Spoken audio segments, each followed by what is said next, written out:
Good morning, good evening, and good night, wherever you are. And welcome to Requiem for London Chronicles, the City of Martyrs. And we begin our scene with a particular kindred who hears rumors, reads the news story, sees the TV as this epic fight or fire, sorry, I correct myself, has occurred in Highgate Cemetery. Though this fire has claimed the lives of many people, the news reports are somewhat conflicting and confusing. It seems due to structural integrity failing, health and safety not being done properly. It's the resulting of the death of these people. But the rumour mill spreads amongst the kindred and those in the hidden world, and they speak rumours of a kindred group, a kindred gang that has gone and challenged the enlightened. Not only challenged, but killed one of the martyrs, one of the leaders of the enlightened. These rumors spread and get louder and more confusing and more mixed. But there is a bit of excitement. No one has challenged the enlightened before, and this is the first time anyone has succeeded. So we'll zoom into our kindred and their thoughts to what they do. So, walking towards the Luna Lounge, lighting a cigarette, you can see James deep in thought, thinking about everything that's happened. All these people losing their lives. Damn tragedy. Or was it a fucking tragedy? Because the rumors says that the Banshees did it. Fuck. Even some rumors says the sheriff, James E. Barber, walked into the fucking place and killed every motherfucker in there. And now James is not much of a sleepwalker, especially not during the nights, and he doesn't really remember doing this himself, which puts him in a situation of confusion. He doesn't really mind the attention. The attention can do many good things for you, especially if it's that kind of attention. Without a doubt, the rumors about him first, well, let's say, putting his stick on the bar table of the magician's knob and then doing this is just, well, spreading the word that he is the most badass police sheriff thing he has ever graced London in the 10 years. But he's going to meet his contact, Derek, the policeman, and talk about what happened, and of course to help him in the case of so many murders. Yeah, you have the contact details and information to reach Derek, and you ring him up. You speak to him. He arranges a private spot to meet somewhere a bit off the grid, and yes, the Luna Lounge, which is located in Leytonstone, sort of near central London, a bit outside. And it's a somewhat remote place, and it's a place where there is an underground level and an above level, and it seems to play live jazz. And of course, ironically, you laugh to yourself as you examine the establishment. You see around the edge of the road, and you see the Luna Lounge, and there is a big sort of lit up moon as the logo of the establishment. I don't know, just something just quirks in your head of the irony of this, but you proceed further. As you go in, it's quite a lively place, all sorts of characters and individuals, of course, none seem to notice you. You do see one person sitting at the bar looking at the news, again, looking at the information. A lot of people are kind of paying attention to that, seem somewhat shocked. Even on a sort of average night out, they seem more concerned about the TV than their drinks. But you proceed down to the main area, and this is the sort of main live stage area. There's seats, tables, bar, and a band in the background. And they seem to play very sort of mellow music. It's a very chilled out sort of mellow music. And you see before you your contact, your individual you wish to speak to, Mr. Derek Webber, who's sat in the corner. He seems to have a few drinks lined up, like shot glasses of whiskey or whatever you presume. And he seems somewhat unsettled. I'll quietly walk over and just have a seat in front of him and look at the drinks. As you sit and you sort of look over to him, yeah, he's got one cigarette in one hand, sort of shaking slightly and sort of puffing away. And again, you're not allowed to smoke in his premises, but he doesn't seem to care. And the staff don't seem to give him any notice. And he's got like three large sort of scotch or whiskies lined up. And he's holding one of them in his other hand, just staring at the sort of ice is also added to the drink. And as you sit down, he just simply looks up to you, just going, right, what the fuck has been going on? I said to you before, change is coming and it's coming rapidly. Look, I don't know who you work for exactly. I know you're all kinds of weird stuff and weird abilities and things, and you seem like an honest guy, and you seem to be doing me some favors. But I don't know. Ever since you've turned up, ever since your kind, as you call them, have turned up, there have been nothing but deaths and mayhem in the city, and I do not like that, and I do not bloody tolerate that. Right. Neither do I, Derek. Fuck's sakes. Even the enlightened arseholes I can't trust now. They're covering Derek, it all up. They're covering it all up. I don't know how they're doing it. It just seems as if no one's noticing it. no. Derek, do you know about my past, right? Hunting bad guys, like when I was mortal. Yeah, yeah, as you say, mate, as you say. Do you know the reason people didn't catch gangsters and mafiosos before they, you know, it all went tits up for them, and well, you know what happened? You're saying some sort of, like, I don't know, Illuminati, conspiracy theory people just cover it all up? Maybe. I'm sure at that point even. But the thing was, what people didn't do that, especially Al Capone. Did you know? Everyone until the 1930s thought Al Capone was a good guy. He helped the community. He built businesses. He did so much for the city of Chicago and so much for so many other cities that everyone just closed their eyes to everything bad that happened.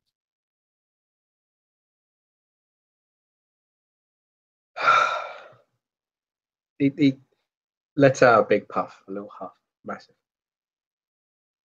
and stares down and drinks the rest of the drink. Looks to you and just goes, look, I got information.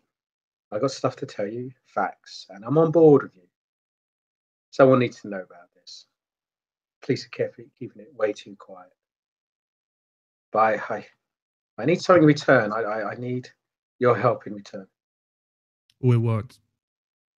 It's well, you can do things, yeah. You can heal. You can grow back damaged limbs. That's shit, yeah. Yeah. Can you? He gets quite shaky, and his face kind of gets slightly sort of flustered almost as he looks to you and just sort of, can you help my daughter? With what? She's, Sick? yeah, Yeah. the bad kind of sick, the sick you don't come back from. Derek, I can help you with many things. That, however, it this thing that happens, with me, it changes people. Have you ever seen? I saw this movie once. One of my younger friends. Have you seen Pet Cemetery? Oh, for God's sakes, mate. Comparing this to that fucking film. I don't Um, care. You, if you can save her, you save her. Otherwise, I'm walking out this door. what's she suffering from? Some, what did the doctor say? Basically, a brain tube, size of a pea. They can't get it out, shutting the whole system down. You can just stop it. You could heal her. Do something.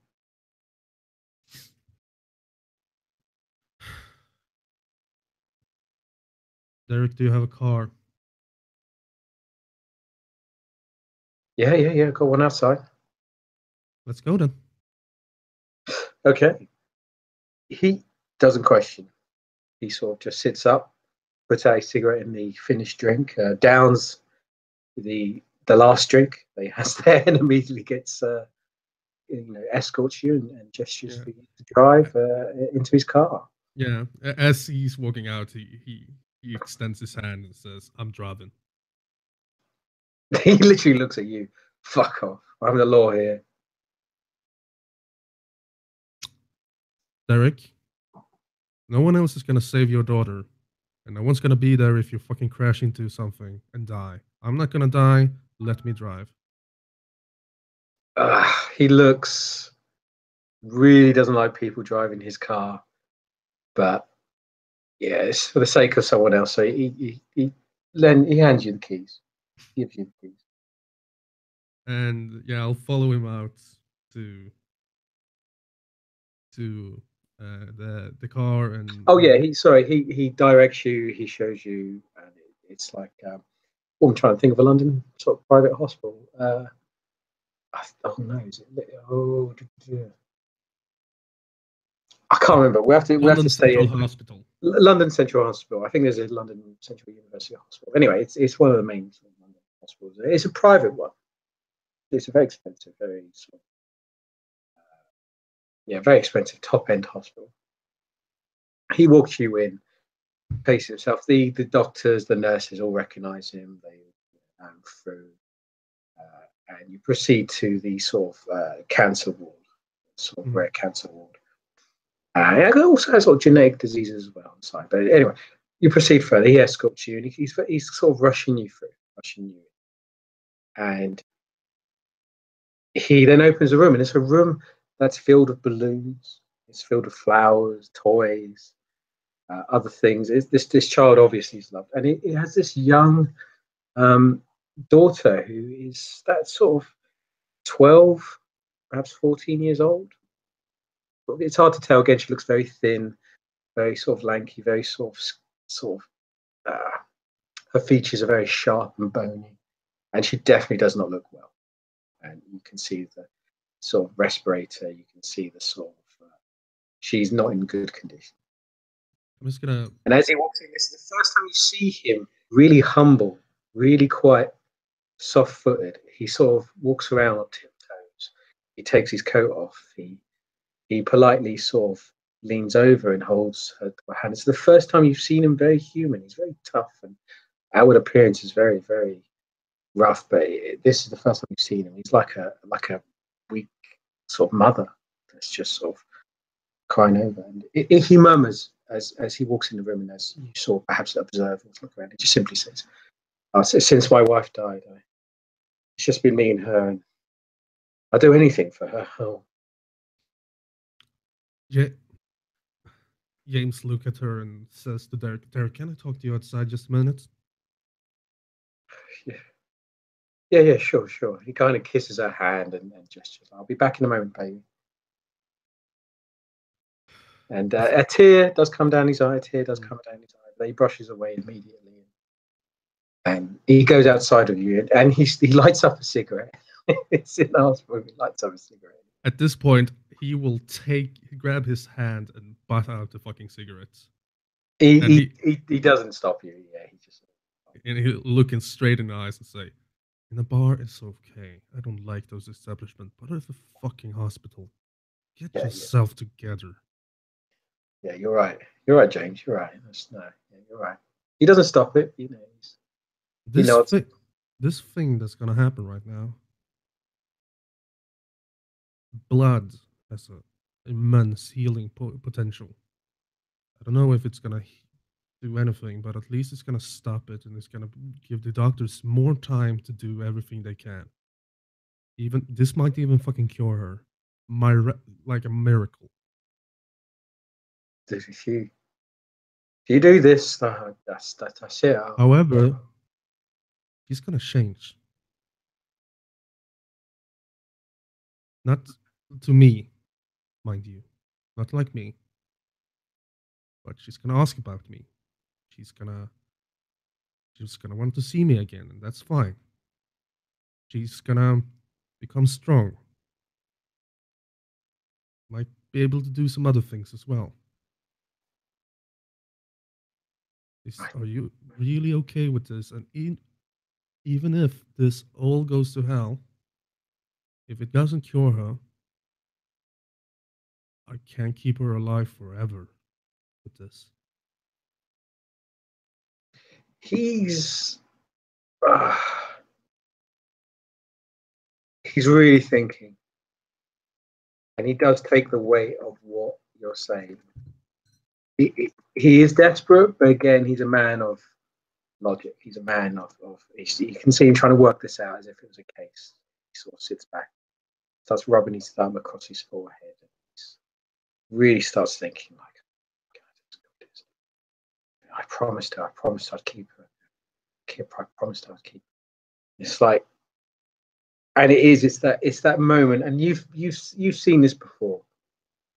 You felt this before in your lifetime, or two lifetimes that you've been around. Yeah. It's that deal with the devil. It's that the consequence of your action. You've seen this go wrong so many times with mortals and kindred.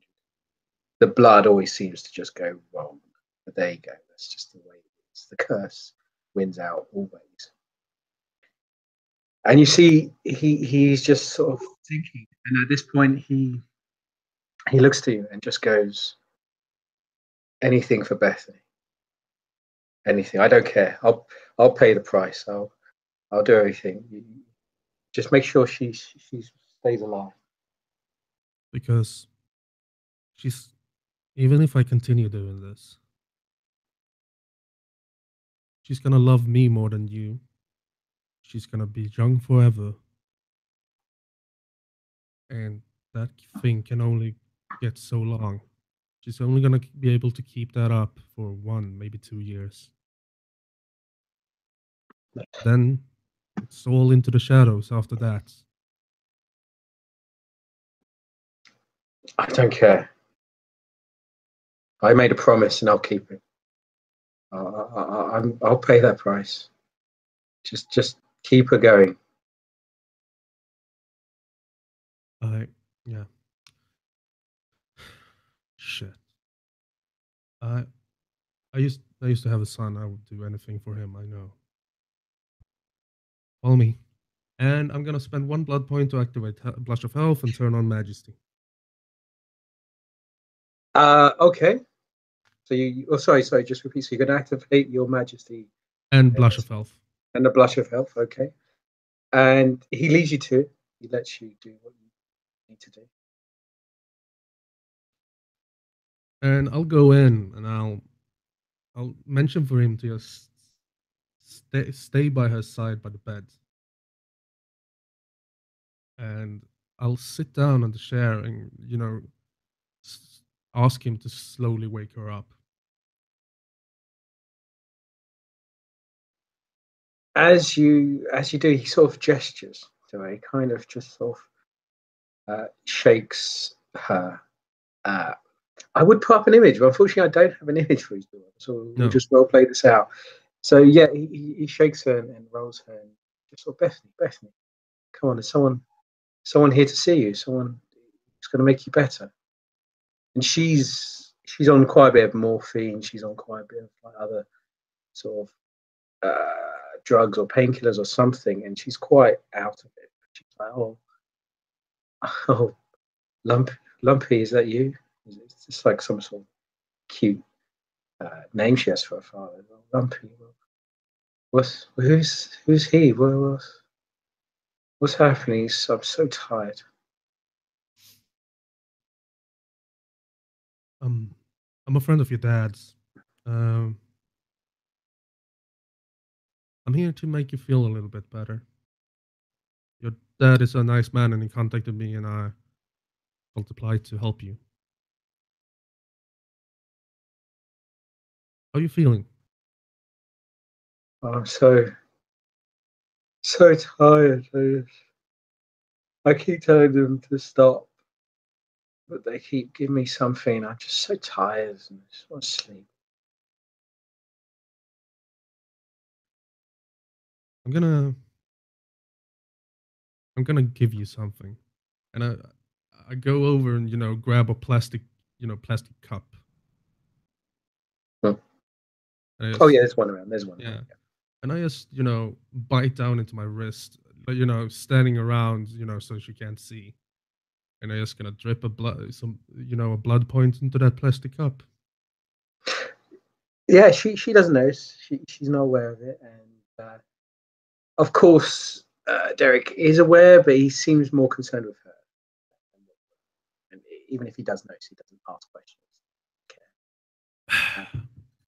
He And goes, yep. yeah, he goes up to her, hands her, you know, puts up the plastic cup to her mouth and says, "Beth, you need to drink this."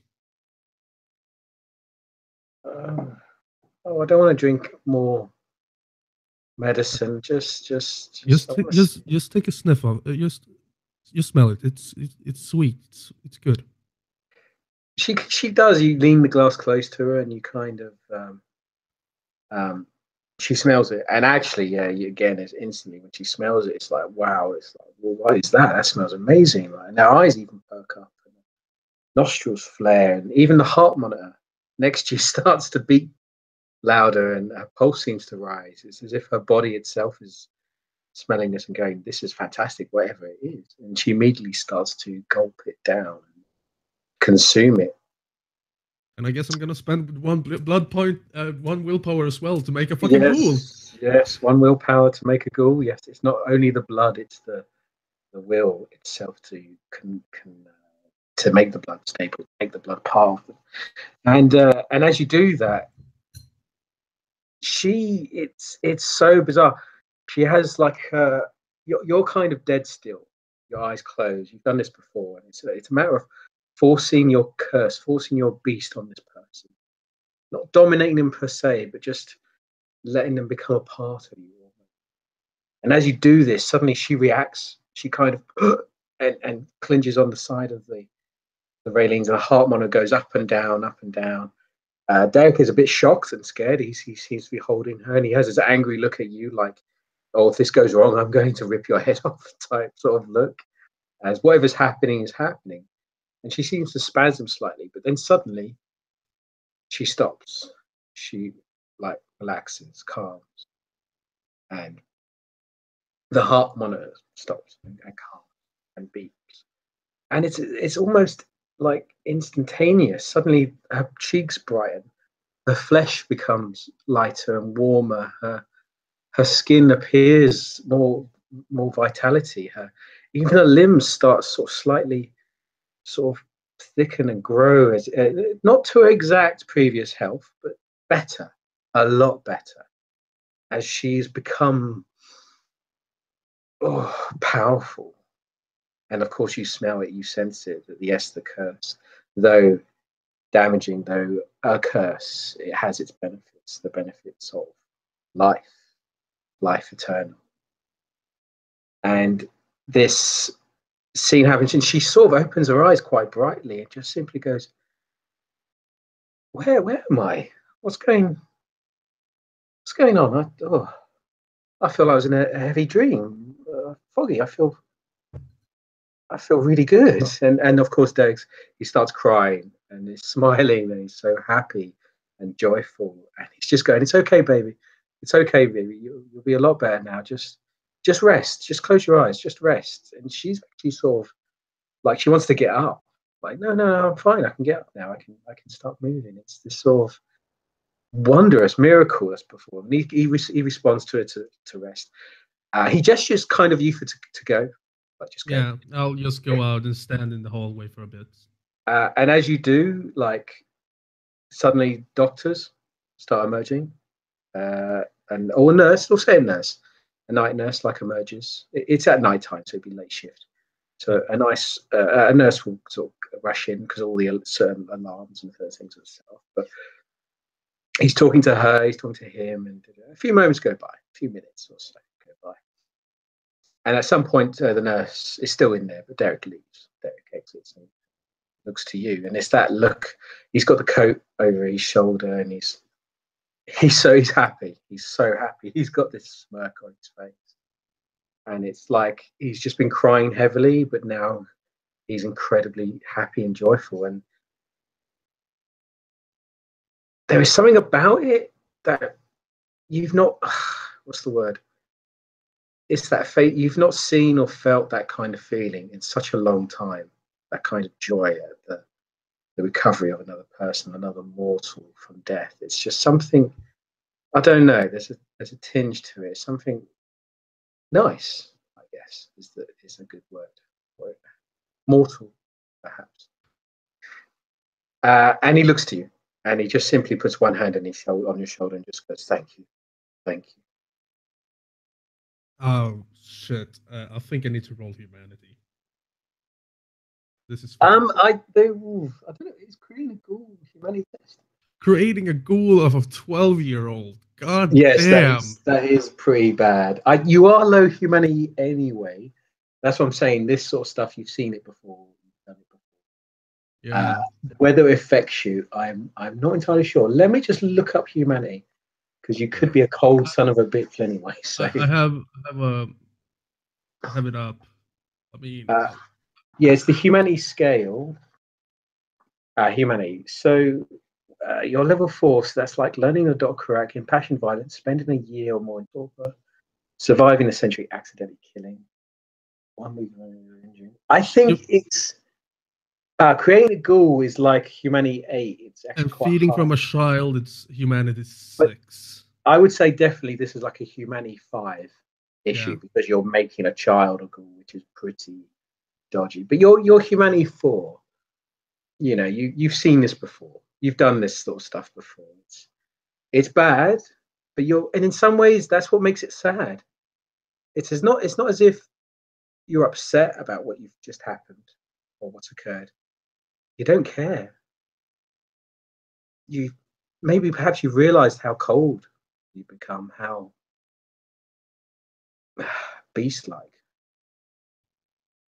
He kind of he shreds a single like blood tear, not because of the act he did, but the fact that he kind of notices right now that the loss of humanity, and the thing that goes through his head like is he had a son, he had Thomas, he had this little child that he loved so much, and when he left he was so young, and he would never like do this thing to him, this half curse or even this whole curse, but he did it anyway because he needed to do it, and that kind of goes into like his his vision of like what needs to be done to have the invictus and everything go back to how it used to be.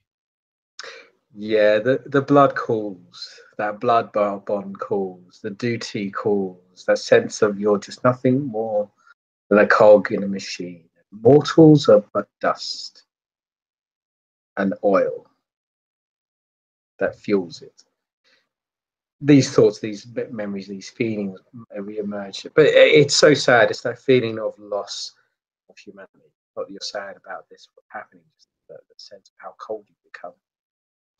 But this father, this person in front of you, just thanks you.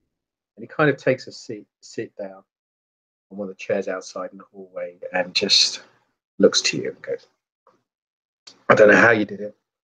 I don't care. And I'll never ask how or why. But you keep her like that. I'll do whatever you want." All right, I'm gonna say it like it is because I don't feel like lying to you, and as it is She is, let's say, half cursed.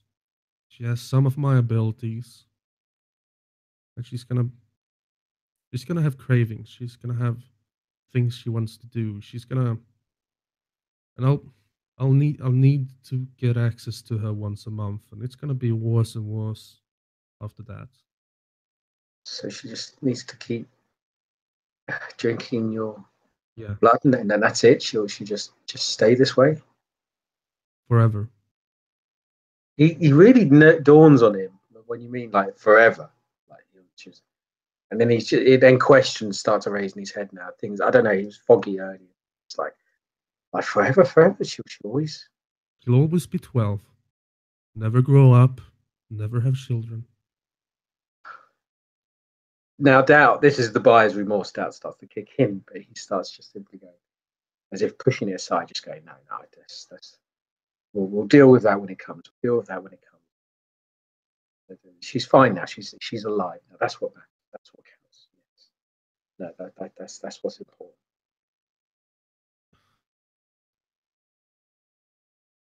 And then he looks to you and he says, well, I can't begin to repay you for this, but look,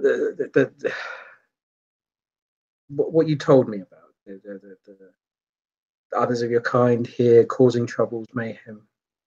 Well, they were there. The Highgate Cemetery. They were there. He looks around the corridor to make sure no one's there or listening in.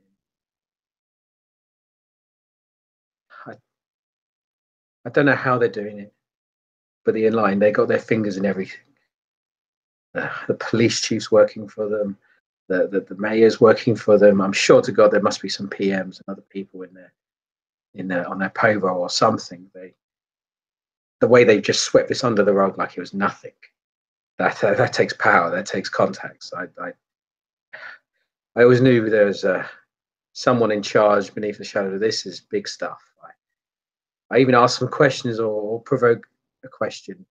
I get like dismissed and told, I'd lose my pension, I'd lose everything even if I brought the issue up again. We're talking big league stuff here.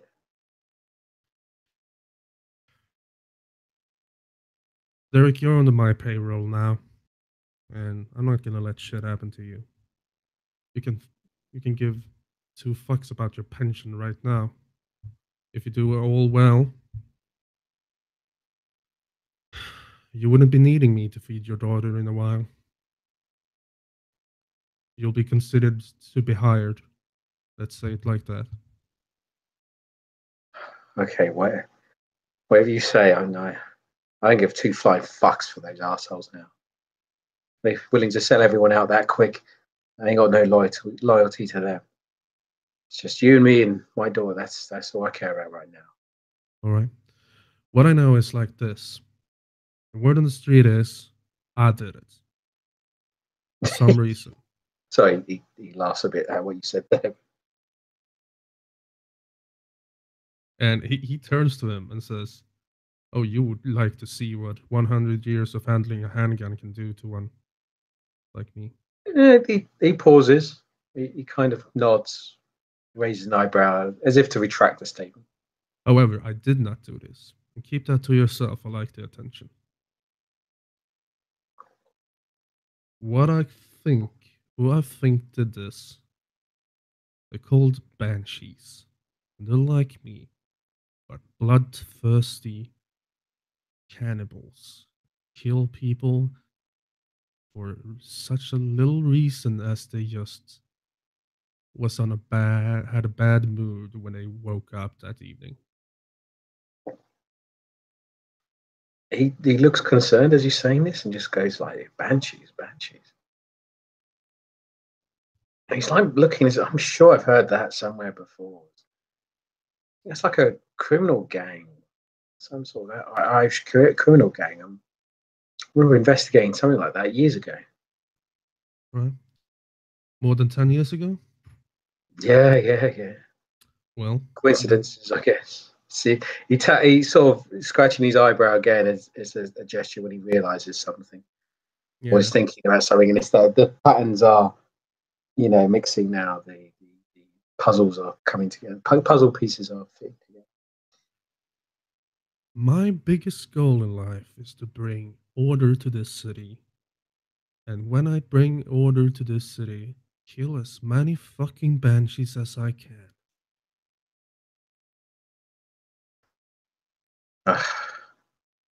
It's fine in my book. As long as you keep her going, I've got your back. And you've got Yeah. my gun. Yeah. And he'll sigh and say, I think I think the thing that happened the previous massacre was one of them as well. And this is a blatant lie. I'm gonna roll. Fair enough. Yeah. So this is we'll say for each success you gain, it encourages even more. This will be against his, let's just say his empathy. So we'll say quite good empathy. About 2, -2. That's about right. Hold on, I do need to join that dice rolling group. I'm gonna spend a willpower as well because. Fair enough. So it's 2 willpower so far. We have to make a note. Shit. I need to get some willpower back. I know everyone's kind of spending it now, and that's when it starts to kind of go. It's like, and I have to start trying to get back. I think, I have some mask and dirges that might be applicable to this. We'll talk. All about right, that later. we'll work that out towards the end of the scene. So let's see. That is 5. Yeah, so it's your 6 dice. It's your sorry. This would be manipulation of presence. I'm happy for whatever one you think is best. And I still have majesty on as well. Yes, you do, because you spent a blood point earlier. So yeah, majesty is no blood points. So you add your majesty dots to the dice roll. So that is 5 plus 1 plus 3, right? For the willpower. Oh wow! Okay, yeah. -2, so 7. Yeah. Wow, that's very good. Yeah, with your majesty activated, you can roll to see how many dice you get, or trade it all in for 1 success. For some reason, I can't see my roll. You put in an equal signs there at the end. I did. Yeah, I'm not sure whether you wanted to equal it out, but I think yes, there's an equal sign. Oh. You've done it again. I don't know. No, I did not. I did not hit her. It's hashtag repeat. Try to roll for me, would you? Okay, right. Hashtag. Oh no, this could go bad. Repeat. And it's 7 dice. Yeah. And D10. Oh, holy shit! Oh. Holy shit! God. Oh god, that's 3 more rerolls. That's 5. That's 1, 2, 3, 4, 5 successes and 3 rerolls. I think you've got a follower for life now. This is just he's going to go down the alleyways and dark depths to find these banshees and bring them to justice. It's 3 dice as you repeat that's a D10. Yeah. I know no extra successes, but that's an exceptional. Yeah. That's an exceptional. That's a 9, 10, 8, 10, 10. So you don't know whether it's the majesty, you don't know whether it's your persuasive ability, but you speak to him and he nods. Yeah, the banshees. Yeah, they must be responsible. They always were a violent group. Yeah, I remember the reports of like the killings, the blood. Yeah, they must be the ones responsible for the murder at the tourist museum. And now they've done this again at the Enlightened place. I mean, it was a massacre there. The Enlightened are not good people, but neither are the Banshees. I think I know one of them. Well, look, just show me where they are, and I'll bring the whole full force of the police down on them. The Enlightened may be in charge, but I've still got some sway in the police. Give me a minute. First of all, there's one called the Hound within the city. He's the Hound? Very dangerous. Okay. The second one, I think, and this is a lie, but this is a hunch as well. I do to your exception. This guy's going to believe anything you say Yeah. from now on. The second one is Sasha O'Bannon. Sasha O'Bannon. Okay. And I know how you can find his face and track him down. All right. Send me the details. A few a few nights ago, and I'll give him the date. I can't remember which day it was. Yeah, you give him the details, the description, whatever you know from him from that situation. Yeah. And I'll give him the description, everything like that, and I'll tell him he was at Club Envy, and I'll give him the exact timestamps when he left, because I saw him leave. Okay, that's And you know, okay. That's fine. That's fine. And you know, Derek, as they say, Big Brother is always watching. There's a lot of cameras in the city. You can get a face. Just to make a side point, you do know kindred don't appear in cameras for some reason. They never appear. They always seem out of focus or foggy. All right, yeah, cameras shit. just don't work on kindred in this chronicle, in this setting. I forgot. And that applies to all kindred. Yeah. Sorry, just to give you the heads up. Yeah. You know that every other kindred. Give me. There's a lot of cameras around here. Now, you're not going to catch him really on camera. He's going to appear as a blur, maybe hard to see. But you can follow him to where he lives, probably. And what you do then is you just get a house search warrant. And whatever you see in there during the day, especially that man, you kill. Bring as many people as you can. Right, yeah. I'll put an AB out for him and make him target subject number one for the death of the museum, plus the prime subject in the sabotage and fire. He's nodding and he's agreeing with you as if it's weird. You're really persuading him now. It's as if you're putting the words in his mouth. Again, it's not like a form of dominate. It's like making them realize what you want as Majesty works. And he's just nodding and agreeing. Of course. I can't believe I didn't see it before. It must be the Banshee. Definitely the Banshees. They're the ones responsible. I'm going to bring out the goddamn Lord now. I'm going to fucking bash their houses in. It's that anger that you've seen earlier seems to re-emerge. This seems to be the primary emotion that seems he deals with when it comes to the Lord. But then he pulls it in as if getting excited, as if he's going to go out right now. He's going to go out right now and look at this. And Derek, know this as well. The enlightened aren't good people, but the enemies of our enemies are what? Our friends, mate. Our friends. Just drop the word, say the word, and just put that APB out there for that man. And if you don't find him, the enlightened sure as hell will.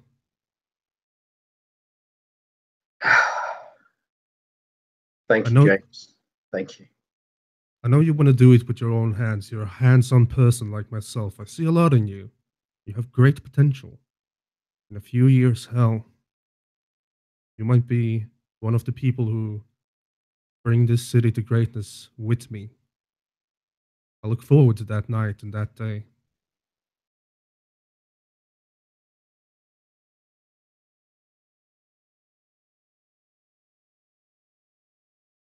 As you say this to him and those words, they ring out something. You've heard those words before, spoken by another, but it doesn't matter. He just nods and agrees and just says, "I'll do this. You and me, we're going to clean up this city. We're going to get rid of the enlightened. We're going to get rid of these banshees. We're going to bring law and order back." And I'll stand up and I'll take his hand and I'll say, put the other hand on his, and I'll say, for the greater good. So I'll go now. Actually, no, he looks to you and he simply says, "It's best if you go now.